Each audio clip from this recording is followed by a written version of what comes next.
শুনেছেন তো, অন্নপূর্ণা ভান্ডারের ফর্ম কিন্তু দেওয়া শুরু হয়ে গেছে। তো এই যে লক্ষ্মীর ভান্ডার, আগে মা লক্ষ্মী কি করতেন, লক্ষ্মীর ভান্ডার দিতেন, এবারে কিন্তু মা অন্নপূর্ণা ভান্ডার দেবেন। মা লক্ষ্মী খুব দয়ালু ছিলেন। পশ্চিমবঙ্গের এই মহিলাদের, আমাদের পশ্চিমবঙ্গের মহিলাদের সাথে সাথে বাংলাদেশি মহিলাদেরও লক্ষ্মীর ভান্ডার দিতেন। কিন্তু মা অন্নপূর্ণা কিন্তু খালি পশ্চিমবঙ্গের মহিলাদের, মানে যাদের দরকার এই টাকাটা, সত্যি যাদের প্রয়োজন, তাদেরকেই কিন্তু মা অন্নপূর্ণা ভান্ডার দেবেন মাসে 3,000 টাকা করে।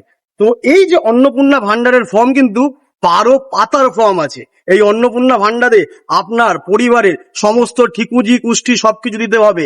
ব্যাংক অ্যাকাউন্ট ডিটেলস থেকে শুরু করে কতজন সদস্য আছে এবং আপনার কাছে কি কি জমিন আছে, কি কি বাড়ি আছে তার দলিল, এবং আপনার ঘরে কটা 4 চাকা আছে, কটা 2 চাকা আছে, সমস্ত কিন্তু দিতে হবে। তো এই যে একটা উদ্যোগ, আমরা সাধুবাদ জানাই এই উদ্যোগকে। কেননা এরকম অনেক মানুষ আছেন যাদের এই 3,000 টাকা পেলে সংসারে একটু সাহায্য হবে, সংসারের মানে একটু কি বলবো, সংসার একটু সুখী হবে, একটু সুখের হবে। তাই যাদের ন্যায্য দরকার তাদেরই এই অন্নপূর্ণা ভান্ডার দেওয়া উচিত।